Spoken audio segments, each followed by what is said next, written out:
Assalamualaikum warahmatullahi wabarakatuh. Ini ada pernyataan ataupun pertanyaan, yaitu terkait dengan dibagikan daging kurban itu dalam keadaan mentah, sedangkan akikah dagingnya dibagikan dalam keadaan matang.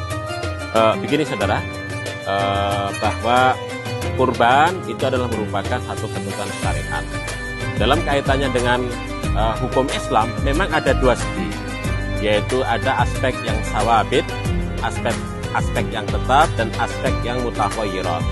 Nah, dalam konteks pembagian daging kurban itu adalah aspek yang mutakhayyirat. Mengapa begitu? Karena pernah pada zaman Rasul Shallallahu Alaihi Wasallam itu Rasul Shallallahu Alaihi Wasallam itu melarang seseorang untuk memakan daging kurban lebih daripada 3 hari. Tetapi setelah itu Rasul Shallallahu Alaihi Wasallam memperbolehkan seseorang itu memakan daging kurban lebih daripada 3 hari. Ini artinya bahwa dalam konteks pembagian kurban itu adalah ada aspek yang sifatnya mutakhayyirat, ataupun ada sesuatu yang berubah seiring dengan perkembangan waktu, ya begitu. Nah, dalam kaitannya dengan daging kurban yang dibagikan dalam keadaan matang itu sesungguhnya begini, ya, itu adalah dari dalam konteks syariat itu kan daging kurban ada 3 hal. Yang pertama dimakan, yang kemudian yang kedua didistribusikan, dan yang ketiga itu adalah disimpan, gitu ya.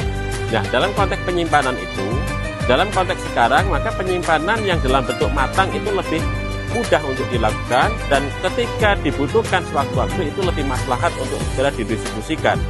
Kalau pada zaman dahulu bahwasanya penyimpanan memang dalam bentuk kering, artinya bahwasanya daging kurban itu tidak dimakan pada saat itu disimpan dalam wujud kering, yaitu dengan cara dijemur. Makanya pada hari ketiga setelah Idul Adha itu disebut dengan ayyamut tasyrik.